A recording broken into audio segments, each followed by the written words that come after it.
It's the time of year when the weather is really hard on the roads. What exactly are half load restrictions? Half load restrictions are something most municipalities, depending on where they're located, um, put on in effect in the spring. And what it does is it puts a half load restriction, a weight limit restriction on our roads while the frost is coming out of the ground. I mean, when summertime, when roads are dry, no issues. Most of our roads can hold up. Wintertime, when they're frozen solid, no issues. Most of the time, our roads can hold up. When we get into spring, when we start to get that +10, +5 rain, the frost starts coming out of the ground, and a lot of our roads get a little bit mushy, or you start to see some of the potholes and stuff. So some of the heavy vehicles, construction vehicles, people start to do construction in the spring this time of year, digging, filling basements, gravel. So most municipalities put a half load restriction in place for a month or so, a couple months if necessary in the spring. And what that does is it restricts the load. It's exactly what it says. It puts a weight restriction on most of our municipal roads.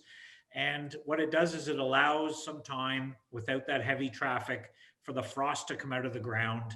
And once the frost is out of the ground and the roads stabilize a little bit, then we will take half load restrictions off and people can get back to their normal construction maintenance activities. There's always exemptions. We have certain, fire trucks and obviously, propane deliveries and things that need to be done for people.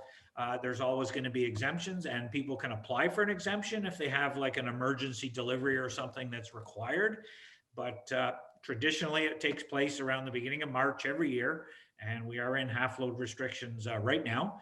And it really just depends on what kind of spring we have. If it's wet, how deep the frost is, it will depend on how long those restrictions stay in place. And hopefully, hopefully that they'll come off as soon as possible. But the other side of that is if we don't do that, some of these heavy vehicles can really destroy our roads. And that just becomes a bigger cost for everybody. So we recognize it's an inconvenience. There's a cost, to businesses to have to reduce that load restriction from a construction activity. And the biggest thing we try to do is give them lots of notice so they can plan around it, knowing that it's coming. And it's something that most municipalities have to do every single year just to protect our roads. So yeah, I've seen those signs up before. I've never really known what it was. So thank you. Now you can leave your heavy truck at home in the spring and just bring your sports car. Exactly. The construction in Lindsay, it's in full force. Can you give us a quick update on what's going on?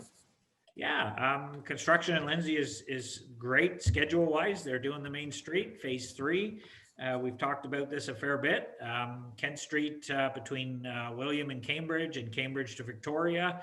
So I know they're working on curbs, and there's a schedule that gets put out every week. So it's very exciting. I mean, it's tough for businesses, and I mean with the pandemic and then the construction. But at the end of the day, we're gonna the east end of town has been done, and we need to upgrade this infrastructure. Some of this infrastructure in the ground's over 100 years old. So as you can imagine, it needs to be done. And I think the end product by the end of the year is going to be a nice, pretty little downtown. And I know we're doing the same thing in Fenelon Falls. That just started. They were due for an upgrade. So we got that in the capital budget this year. And we've got the 2 projects going right now. That's underway. Fenelon Falls, one lane is blocked. The other lane is through, and there's a bit of a detour. And we're going to try and have that one off the books for the May long weekend. They get pretty busy on that crossing in Fenelon between May and Labor Day. So we're going to try to pull as much construction as we can for the summer months and get back into it after Labor Day. And hopefully by the end of the year, Fenelon Falls will have a nice new refreshed downtown, and more importantly, nice new infrastructure in the ground for the next 50 or 75 years. Amazing. So then they can enjoy it, right? Absolutely. We were just talking about the second crossing, right? When you mentioned the crossing. Yeah, second crossing is another project we're working on in Fenelon Falls through our consultant. The bridge is, there's only one way through Fenelon Falls, as everybody knows, and the traffic gets pretty congested in the summer on long weekends. So we've had somebody looking at, alternate routes, whether that's another bridge in Fenelon or an alternate route farther north. So there's a couple of proposals that have come forward. We've got a little bit of feedback. We're going to have another public session in the spring with some of the residents just to get their input again. And one of the long-term projects that we need to work on is we call it a second crossing, but it's a second crossing or an alternate route, either through or just around Fenelon Falls to be able to divert some of the heavy traffic and some of the traffic that just wants to get from A to B. Lots of people still like to go through Fenelon Falls because they like to stop and enjoy what Fenelon Falls has to offer. We don't want that to stop. That's a big part of what Fenelon Falls is. And, stop and get an ice cream or whatever it might be. But we want that to continue. But we also want to give people an alternative so they're not backing up and waiting for 45 minutes or an hour just to get across the bridge in Fenelon Falls if they want to get somewhere. So lots of work ahead there. Do you feel excited when you see all the work that's going on in Lindsay and Fenelon Falls? Yeah, we've got some great projects going on, and I do get excited. I mean, that's a fun word. I mean, we're spending a lot of money, in downtowns and our major parks, Logie Park, Bob Cajun Beach Park, the two downtowns.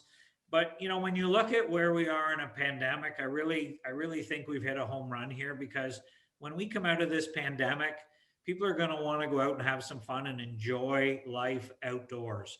And what better place to do it than some really new parks and some really nice parks with lots to do, and some phenomenal downtowns that we have. Between Fenelon, Bob Cajun was done several years ago. Lindsay downtown, Omimi we're working on as the next downtown revitalization. So, those are kind of our four major downtowns in the community. And I think, we always talked about how important they are as community hubs for people and businesses, to sort of congregate.